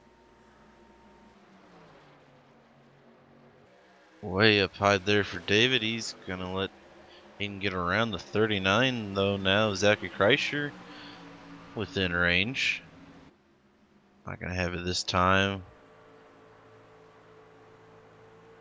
59 just starting to settle back in again on the fresh tires. A little bit loose coming off there. That's going to give an opportunity for the 39 this time. Looks inside. Got the opportunity there. Levine washing up real high again. Allow the 39 to get by. Now the 89 Spence Thompson's going to be behind him here. And the 59, sorry, going to settle into this run. Looks like in the 4th position. Not too bad. Given he's not too confident in that truck, it sounds like, just trying to get some points, like he said. And if he can hang on to 4th by the end of the stage, he'll have some good stage points. But here comes the champ, Spence Thompson, the 2016 Series champion.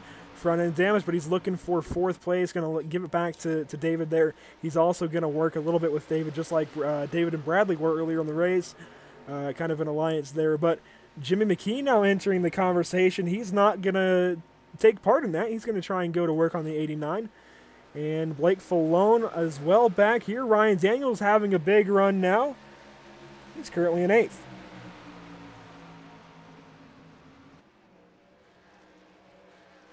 Oh, and actually he's going to wash up.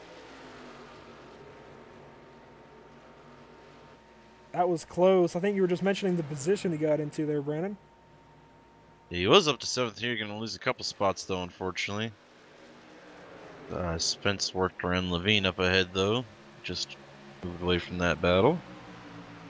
That'll put Ryan down to 10th, though, so still within stage point range.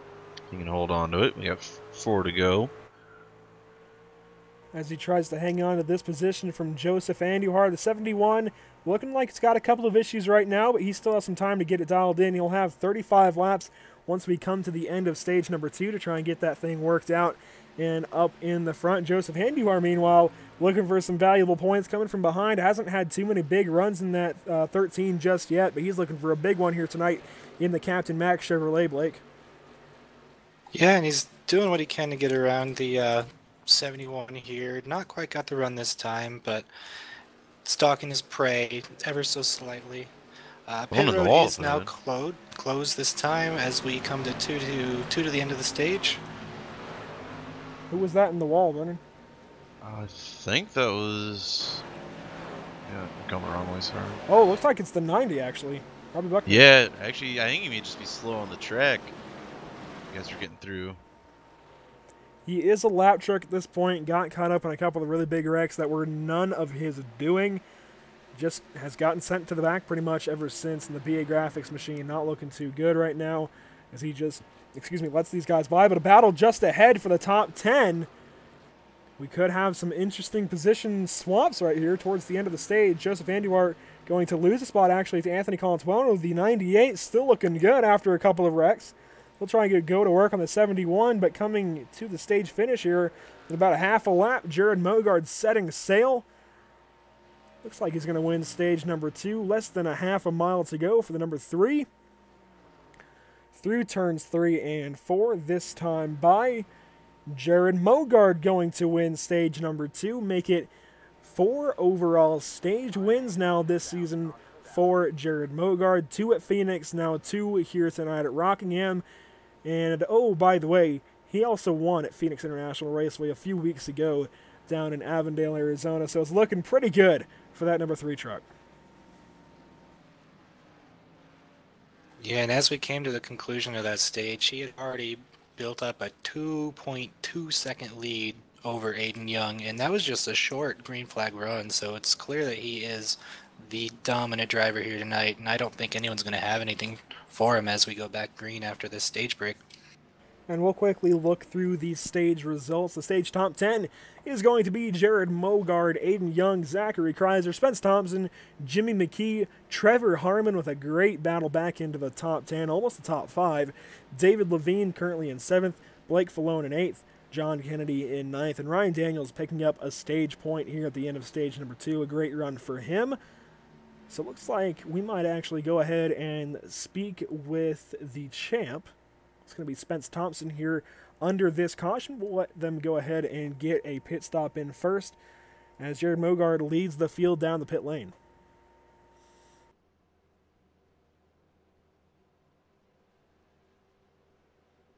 Looks like PJ Popham will be our lucky dog, possibly. Never mind, I think it's actually going to be Robbie Buckner as he goes speeding on by. So we'll see the 3 come in for service here, and we'll actually train ourselves on the 89 here under this pit stop. Spence Thompson has a pretty good run going despite some heavy front-end damage to that 89. A chance here to repair some of that damage that Aiden Young going to roll out of the pit lane, but not before Jared Mogard does. And it looks like a poor pit stop for Spence Thompson, but we'll still get a talk in with him.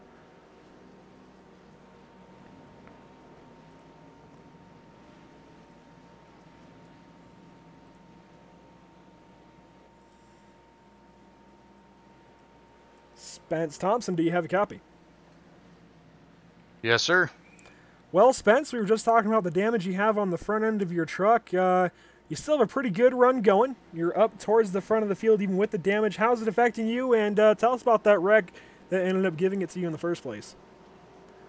Yeah, it seemed like, I mean, we were able to get through the wreck, no problem. It just seemed like when this 00 was kind of sliding back up a little bit, we just kind of nicked him there just a little bit, and it did a little bit more damage to the nose than I originally thought. It's not really hurting the truck overall, though. I mean, it may just be hurting the straightaway speed by the slightest of margins, but we're still able to be pretty competitive up here. We had a solid top 5 truck all night long, and hopefully we can close this deal out at least to get a top 5. So we want to get some points back here for this season that we're having so far. So hopefully we can do that. Yeah, we've mentioned it's been a bit of a rough season for you and some of your teammates over there at the WFO Riot affiliation, but you know, you're running pretty good so far. A bunch of your teammates actually got taken out not too long ago. Bradley Wilson, Zach Lindgren, Robbie Buckner, but you're still carrying the flag for your WFO. Is there any added pressure, even though that you're the champ coming against Rockingham? Is there any added pressure to perform right now? The pressure's definitely on, especially for this last stage coming up here, though. But we like the pressure, though. We've dealt with this kind of stuff before, but we feel like if we just go out there and do our job and race this last little segment right here, I think we'll be okay. Well, real quick before we let you go, is there anyone that you want to give a shout out to? I know we see Silvaga on the truck. Absolutely, man. I want to give a big shout out to them to know this tonight and for this whole season, them coming on board with us. Big shout out to them. Big shout out to SimSpec PCs as well for sponsoring this deal tonight. Big thanks to all the guys on WFO Motorsports team. They work so hard, and like I said, hopefully we can close this deal out and get ourselves a good top 5. Sounds good. We'll let you go before the green flag. Best of luck here in the rest of the race in stage number 3. And for Andrew, thank you. And as Spence Thompson, the champ, gets ready for this restart. We call him that as he won the 2016 rendition of this series. But another change in complexion up at the front, Blake, as Brendan is away for the moment. This could be a big restart for guys like Aiden Young, Zachary Kreiser to continue running up in the front. But Jimmy McKee now in tow. He's in 4th. Trevor Harmon also up there as the pace car pulls away, getting ready for the green flag. Green flag back on the speedway. Jared Mogard pulls away, gets a large advantage already over the field. Aiden Young, Zachary Kreiser, teammates down into turn 1, Blake.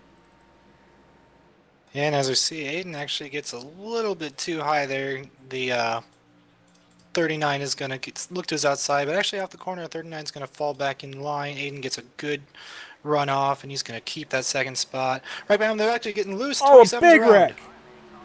And it is a big wreck. I saw the 27 involved. It looked like the 8 of McKee as well. But Trevor Harmon, the big, unfortunate, I guess, driver out of this one. Fortunately, the 71's going to collect some damage in that one. Ryan Daniels, the 59 as well. That'd be David Levine. He was having a good run. Levine's smoking down the backstretch. As we'll get a replay on this. Trevor actually got loose. McKee had no part in it until the 27 came down into him, and you see all kinds of trucks behind them getting damaged. You mentioned the 59, the 71, and more. It looked like John Kennedy got some damage. Just heartbreak for some of these guys up in the front. Colantuono even went around.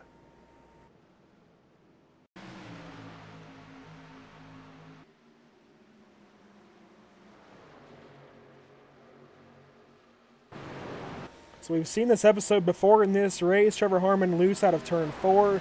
This time, unfortunately, it's going to collect a lot of trucks. David Levine, Ryan Daniels, John Kennedy, and more. Colantuono, again, he goes around. Oh, and Trevor, his teammate, unfortunately, team owner, actually, in Joseph Andy O'Hara will go around under this one as well. Doesn't look like the damage is too bad on the 13, but he is definitely going to get collected, go for a spin, and going to have to gather it back up. We'll see one more replay here, then go ahead and maybe talk to one more driver before the night's over. Oh, and actually that's where Colantuono got collected. Andy O'Hara was trying to slow down, ended up spinning into the 98.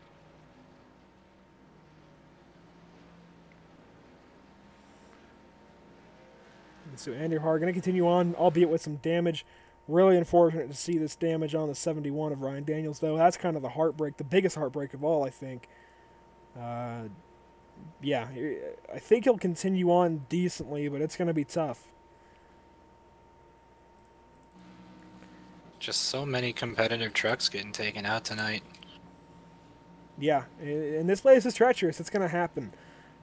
Seen it more than we want to here tonight at Rockingham, but it's part of it. But let's quickly talk with the driver of the number 9, Aiden Young. He's got a pretty good machine there in second place. So, Aiden, do you have a copy? I got you. Well, Aiden, we don't get as many chances as we'd like to get to talk to you here at Pit Stop TV, but we get this chance here. How's that 9 truck feeling? You're in second place.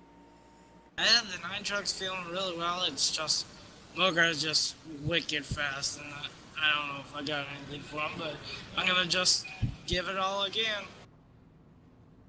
And that's what we've seen recently out of you and your teammate, Zachary Kreiser. Do you have any plan in the back of your mind to maybe go up there and try and battle with the 3, or is it just racing for second place? We're basically just trying not to wreck each other, and if one of us can catch Mogard, racing for it. But other than that, just keep these trucks clean. Well, 10-4 on that, man. Brendan, you got anything for the driver of the 9 real quick? Not really too much there, bud. Just keep at it, you know. Even if you can't catch up to them, and top 5 will really help out tonight. Yes, sir. Well, Aiden, go ahead and get back at it. We'll see what you can do here on this restart, trying to unseat the number 3 in the lead. Thank you. And so this has been Aiden Young. We'll get him moved back down there with his teammates of Zachary Kreiser and Sawyer Ott. Matthew Elzenbach, unfortunately, with an early exit from the race. And it was pretty good to talk with the second-place driver. We've talked with the second-place driver quite a bit, though, tonight, and hasn't really gone well for any of them. Jared Mogard is just on one heck of a tear. We'll bring up his stats one more time. 142 of 149 laps led. He's only not led 7 laps in this race so far. Just insane. He led something like 98% of the race at Phoenix, and he's looking to do the same thing here tonight at Rockingham. Coming out of turn number 4, looking for the green flag. He gets the chance to go when he wants, and he is going to launch rather early and get a big jump over the Jaeger Racing machines of Aiden Young and Zachary Kreiser. Blake, what are you seeing further back? Yeah, they're all getting kind of filed out here. Got a couple battles going on towards the back. A lot of guys getting actually loose off of 2 here. No one's... looks like the 90 actually had a bit of a problem, but he's going to get it straightened out. Just ahead of them, the 8 and the 89 battling for 4th here, it looks like, or 5th actually, I'm sorry. No, that is 4th, I'm sorry. And then just a little bit behind them, we got the 71 who's in 6th after that wreck, but seems like with all that damage, he's still holding 6th place. Yeah, not a bad run so far, Brennan, even with the damage for the number 71 of Ryan Daniels. Do you think he can still maybe eke out a top 5 in the 71 machine?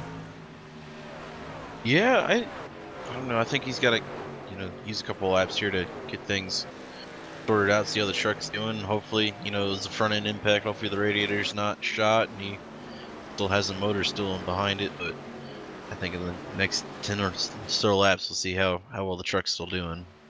Well, if we get another caution before the race ends, we'll definitely talk with the driver of the 71. He's been through hell tonight so far, but he's keeping that truck in as few pieces as possible, trying to keep it up in the front. 6th place after the night he's had is not bad. Robbie Buckner now back on the lead lap. He's in 7th. I think, Blake, you talked about him a little bit on that restart. He's going to continue on, albeit with a lot of damage. So a big night going for him, even though he's gone through some misfortune. Behind him, Derek Robinson having a big night as well, currently in 8th. Joseph Andujar in 9th. These guys have stayed out of trouble. And what about Blaine Falone, Blake's twin brother? I got the pleasure of meeting these guys down at Daytona just over a month and a half ago, and they look exactly the same. And their performance almost looking exactly the same. Right now, Blaine Falone actually getting a big break. He's currently in 10th. A really cool run for him so far, Brendan. We haven't talked much about him this season. Yeah, not too much. We interview here and there with him, but not really a really huge season for him. He's kind of just been middle of the field. Unfortunately, another guy that kind of gets caught up with some other stuff and kind of flying under the radar though. Hopefully, he can hit his stride here and start make his way towards the top 10s and top 5s and recuperate on his season. 21 loose out of turn 4, but he's going to hang on to it for now. That Wawa machine normally does go through a few different swings in the race. It seems like he's still trying to get a handle on the trucks and trying especially get a handle on a rough racetrack like Rockingham. His brother generally is a little bit faster, but tonight that's not really the case. Actually, Blake is currently running in 12th behind him. Kelsey Rogers still on the lead lap, but he is the final driver on the lead lap in the number 61. Barely keeping that truck together. Trevor Harmon in the pits. He's done for the night, it looks like. Terry Mason, he is in 14th.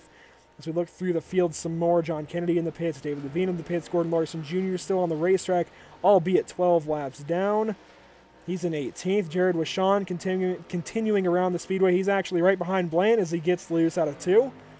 Bradley Wilson now back on the racetrack, 18 laps down in 20th. Ronald White on the racetrack as well still. Zach Lindgren has made his return to the... No, he has not made his return to the speedway, sorry. He is 33 laps behind in 22nd. But back up to the front, it's still all Jared Mogard.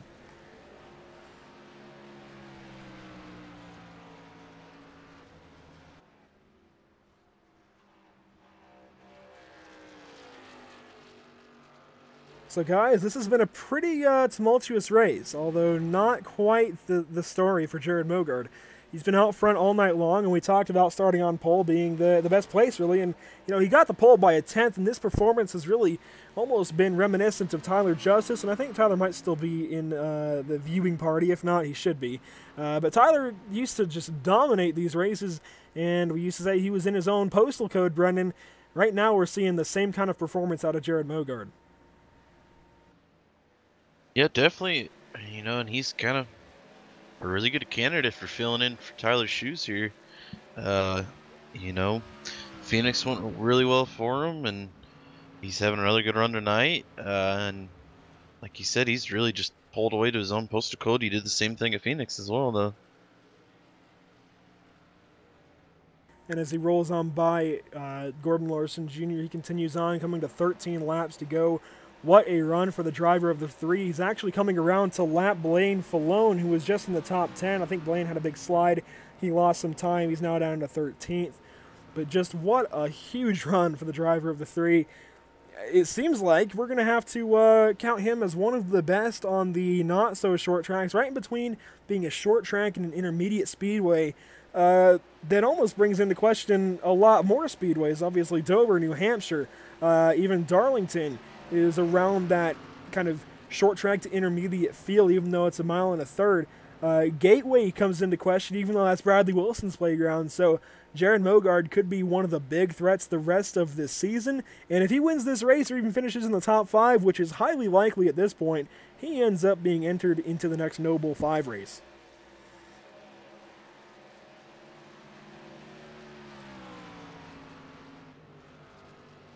At this point he's got.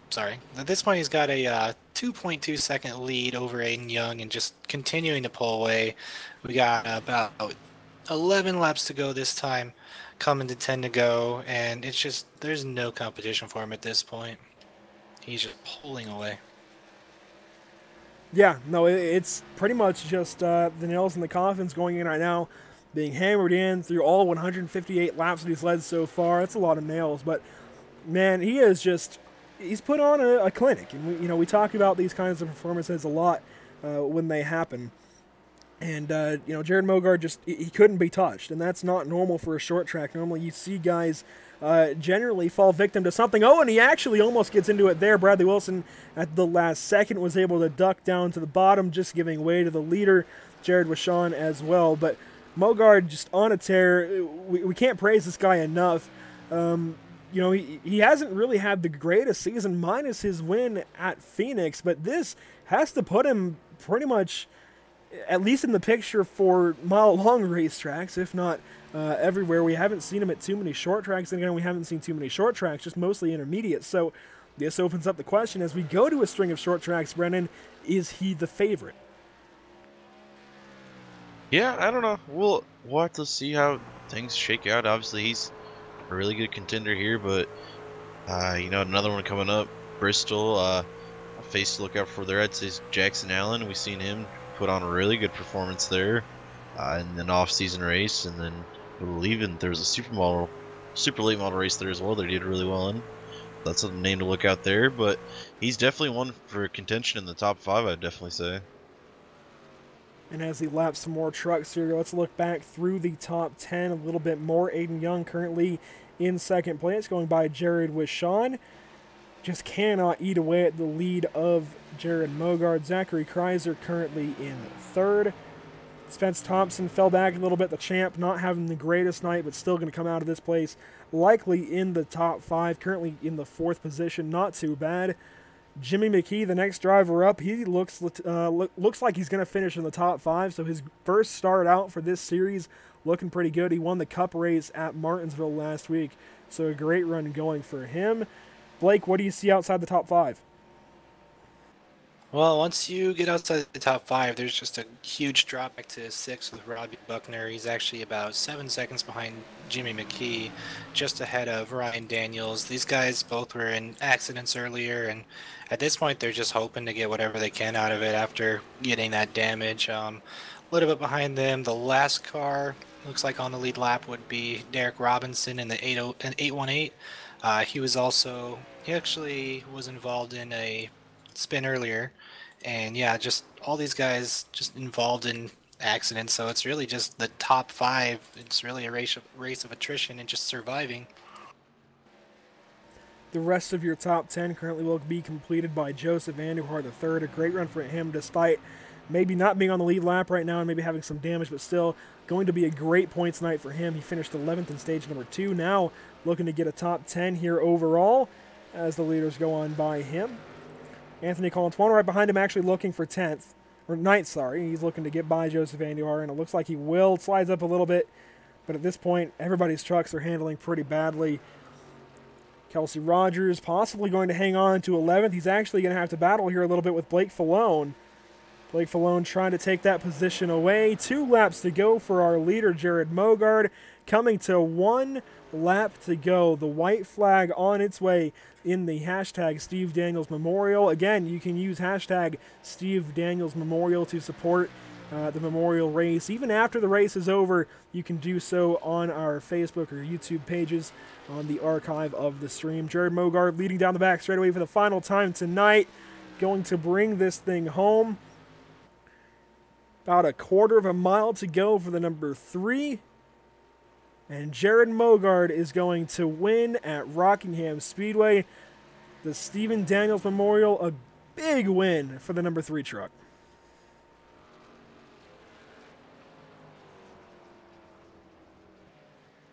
Just a dominating performance tonight.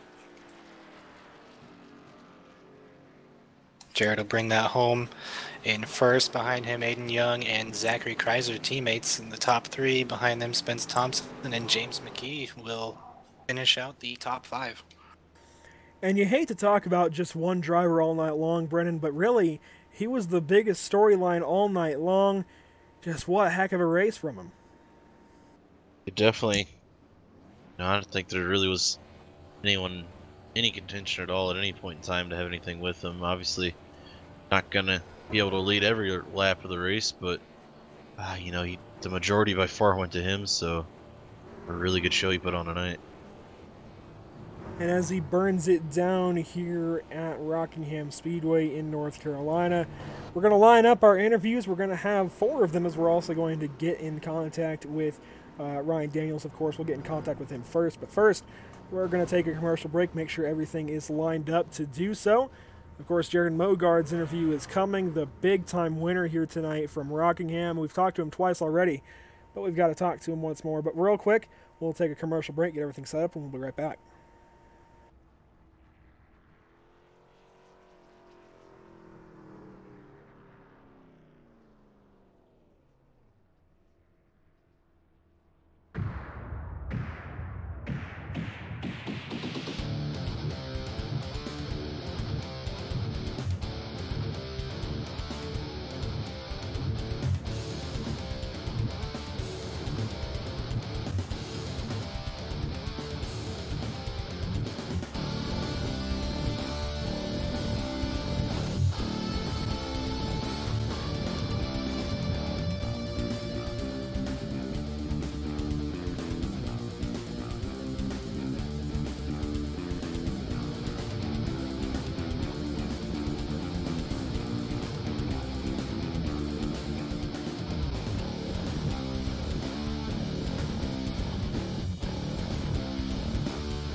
Welcome back to the Rockingham Speedway. First up, we're going to go ahead and talk with Ryan Daniels.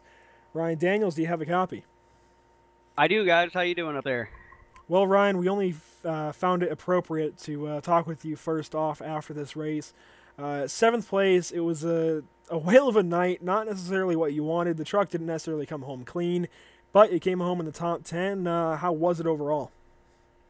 Overall, honestly, it was an awesome race. That was a lot of fun. My truck, actually, to be fair, I finished exactly where I wanted to.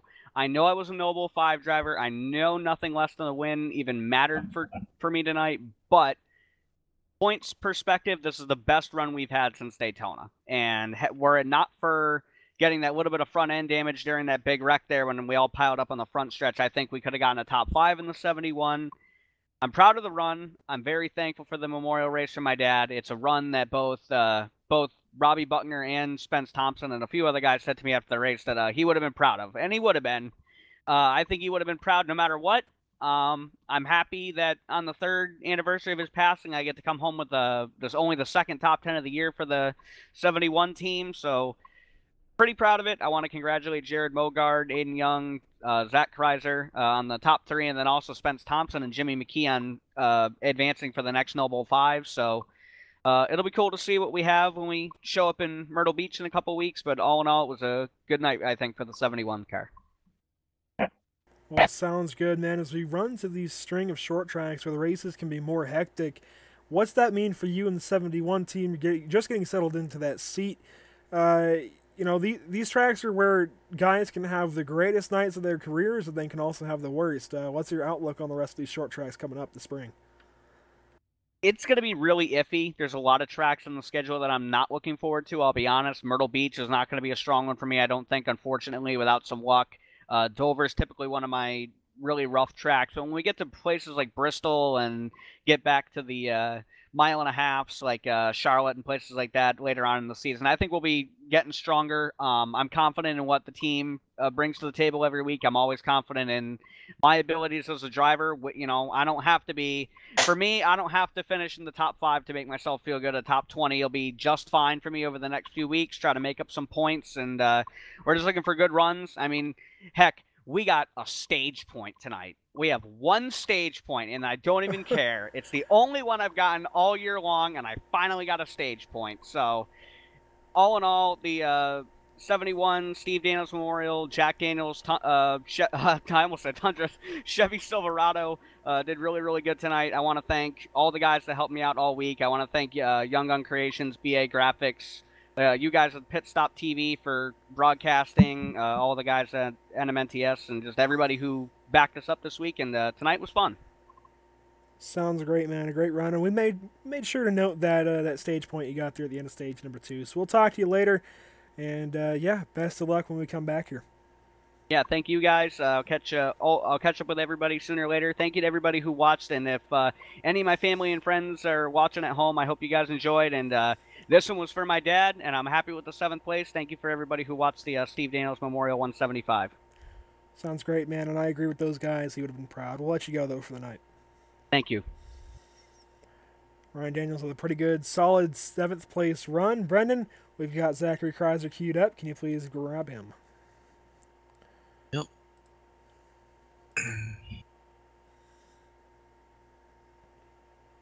Hey there, Zach. You got a copy of this? 10-4. Well, Bud, we're able to get a top 3 tonight. Overall, how are we feeling about that from 13th to start?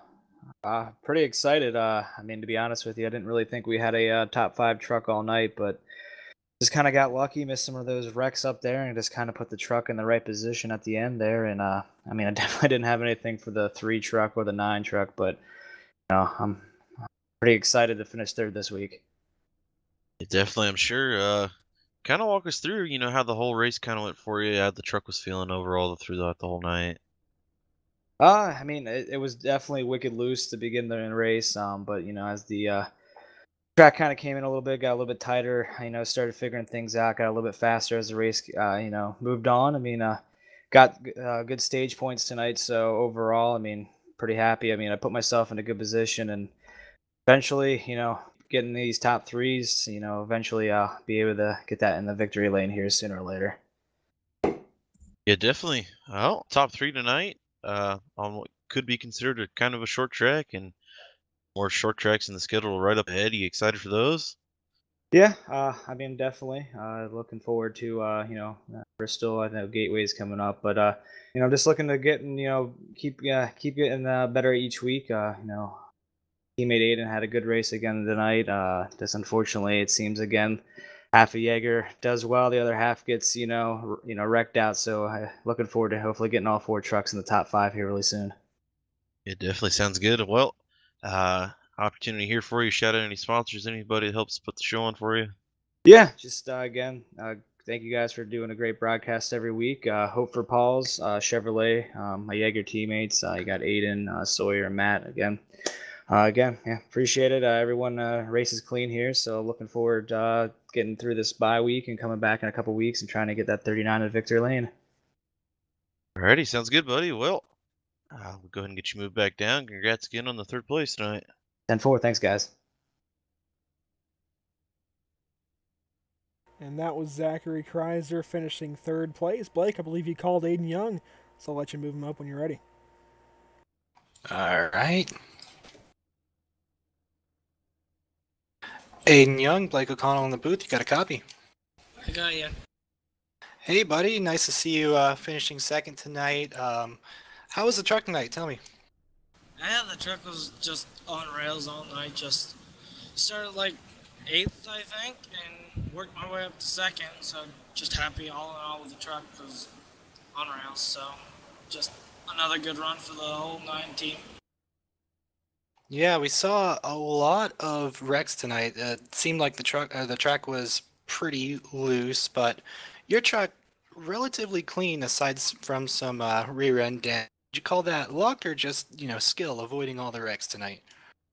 That's just, I don't know what to call it. A little bit of luck, a little bit of skill. That rear end damage only from my buddy Ryan Daniels coming up and giving me a bump, so it's nothing major. So all in all, good night. Roger that. Got a couple short tracks coming up soon, similar to this one. Are you looking forward to those? Are you optimistic? Maybe get a couple wins there? I'm looking forward to them. my short tracks are my kind of game, so maybe we can pick up a win and see this truck in victory lane. Sounds good, buddy. Who you got to thank tonight? I just want to thank Jaeger Racing, you guys for broadcasting, Ryan Daniels and them. Just this whole second place is for Ryan and his whole family. Having Steve's name on the side of this truck means so much for them, and I'm just happy to be a part of it and put his name on the side of my truck. So just happy for all of them. For sure, buddy. Good talking to you. Congrats again on your second place finish, and we'll talk to you next week. Thank you. And that was Aiden Young finishing in the second position tonight. Good deal there. We'll go ahead and quickly grab our race winner. Jared Mogard, do you have a copy? Yeah, I got you guys. Well, Jared, what a big win for you, coming home first place with, 99% of the race led this time. What a run. How big is this for you and your team here at Rockingham? This one feels pretty good. Like I said earlier, the confidence lately has just been through the roof, and this just helps continue that. I was a little nervous there in practice. This is the first ever in asphalt in the last week. I've been running a lot of dirt stuff, so I was a little rusty, but we knocked off the rust in a hurry. This is incredible. It's truly amazing how good this one feels. Yeah, it was certainly a great run for you in that number 3, and a sign of probably good things to come for that number 3 team. It seems like you have the 1 mile racetracks under your belt pretty much. We've been to 2 so far this season, and you've won at both of them, leading over 90% of the race. We're going to Myrtle Beach in a couple of weeks, followed by Gateway, and those 2 tracks. Myrtle Beach a short track, and Gateway just over a mile, I think a mile and a quarter. Do you think you'll have what it takes to win at one of those 2? Yeah, one of the preseason races actually with these guys was at Myrtle Beach, and we ran out front there with Tyler and them guys the majority of the race there. So I expect the same. First of all, you got to make the show. We're not locked in, so step one is making the show. But yeah, we expect to run up front there. Like I said, we ran there early in the year, and we were up front with Tyler and them guys. So if you can hang with them, you're doing something right. And then Gateway, I like that too. That's a very technical racetrack. There's certain ways you got to get around that place fast. So yeah, for me, the biggest thing, I pride myself on tire management and saving my equipment, and I feel like I'm one of the best out there at doing that. So it really pays dividends if you get long green flag runs and stuff, especially at a track like this. Tonight, it was really easy to burn your tires off. You really had to kind of hold yourself back a little bit. Yeah, and we saw that tire saving come in key for you. You led well over half of the race. Definitely got the most laps led. We'll check on the exact number here. It's going to be 168 of 175. So, that's just a staggering number, much like your run at Phoenix a few weeks ago. And you won the Stephen Daniels Memorial. Is there anyone that you got to thank for it? Yeah, just going to thank my sponsors, Nick Coffin with Coffin Race Graphics and Twitchy Race Reports for sticking with me. I want to give a shout out to Daniels. I know this one's, I believe it's in memory of his father, so pretty special to have a memorial race for him and to come out on top is pretty cool. So just want to give a shout out to him. We're thinking about him and his family and what this means to him personally. So it's pretty cool. Just gotta give a shout out to everybody who watches these races every week. It's glad we can put on a show for you and everybody at NMNTS for what they do and again you guys for the broadcast. Y'all are knocking it out of the park. So I'm just honored to be a part of it and be able to race with this group of guys and we'll try to make it 3 in a row next week. Sounds good, man. Good talking to you. We'll catch you on the flip side. Sounds good. Appreciate it, guys. Thank you. And that was Jared Mogard, your race winner. Brendan, it's to you for the top 10 here tonight.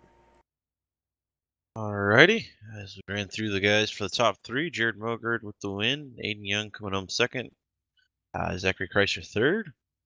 For the guys we didn't get an opportunity to talk to, Spence Thompson's going to finish 4th, Jimmy McKee in 5th, Robbie Buckner picked up 6th. We talked with Ryan in 7th. 8th tonight going to go to Derek Robinson. He finished a lap down. That's going to be the beginning of the lapped cars. 9th tonight going to Joseph Andahar. And 10th is going to be the 98 at Anthony Colantano.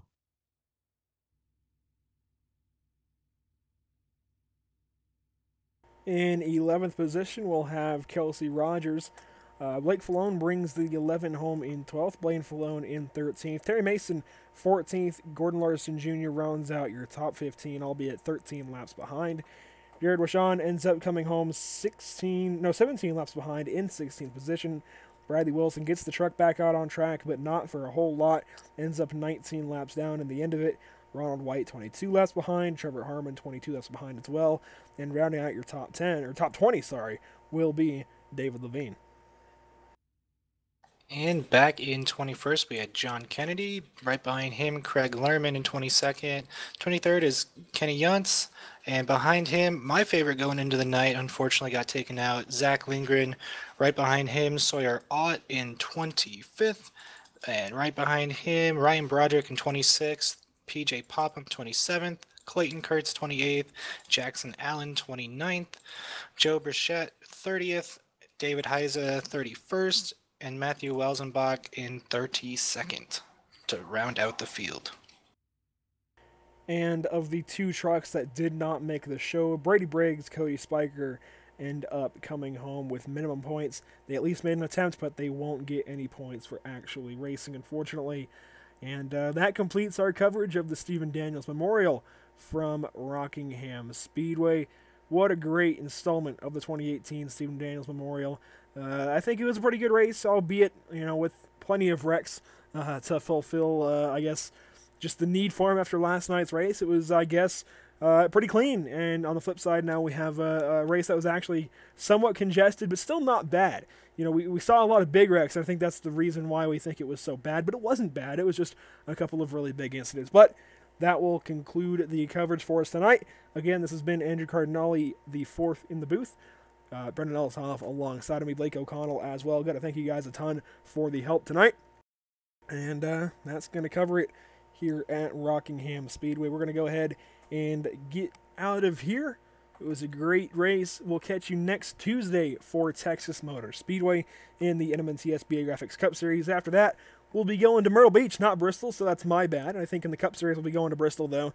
And just a string of short tracks coming up after Texas. Thank you for tuning in. If you did, we appreciate it as always. And we'll see you next week from Texas.